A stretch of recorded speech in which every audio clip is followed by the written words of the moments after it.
Polres Kendal menangkap pelaku pembunuhan yang terjadi di Desa Korowelang Anyar, Cepiring, 19 Desember 2021 silam. Melalui penyelidikan dan penyidikan yang cukup panjang, pelaku utama pembunuhan yang merupakan anak kandung korban ditangkap di rumahnya Kamis dini hari.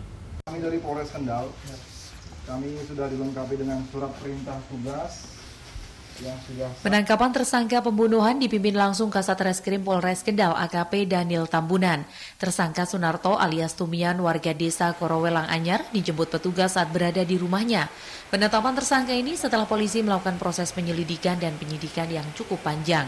Tak ada perlawanan dari tersangka yang dijemput di rumahnya dan digelandang petugas ke Mapolres Kendal untuk dimintai keterangan. Sebelumnya dalam kasus pembunuhan ini, petugas mengalami kesulitan dalam pengungkapan karena minim saksi dan alat bukti yang ada di lokasi kejadian.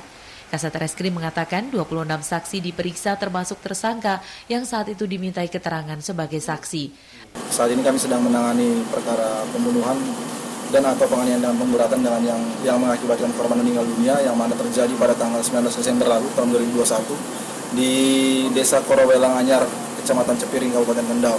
Saat itu korban bernama Suratni meninggal dunia dengan kondisi luka parah di bagian kepala, dan setelah berlangsung penyelidikan dan penyidikan yang cukup memakan waktu karena saksi yang kami periksa cukup panjang, cukup banyak, ya ada sekitar 26 saksi. Dengan 3 saksi ahli kami mengambil kesimpulan berdasarkan hasil gelar bahwa kami sudah melakukan penangkapan terhadap tersangka utama dengan inisial S yang saat ini sedang kami masih melakukan proses penyidikan di Satreskrim Polres Kendal. Saat ini tersangka menjalani pemeriksaan untuk mengungkap motif dari aksi menghabisi ibu kandungnya di dalam rumah.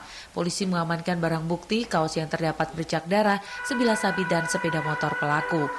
Kasus pembunuhan ini menjadi perhatian khusus Reskrim Polres Kendal karena perlu waktu hingga lebih dari 4 bulan untuk bisa mengungkapnya. Korban Suratmi ditemukan tergeletak di dalam rumah dengan sejumlah luka di kepala. Tak ada barang berharga yang hilang dan tak ada petunjuk yang mengarah pada satu pelaku pun karena tak ada saksi yang melihat.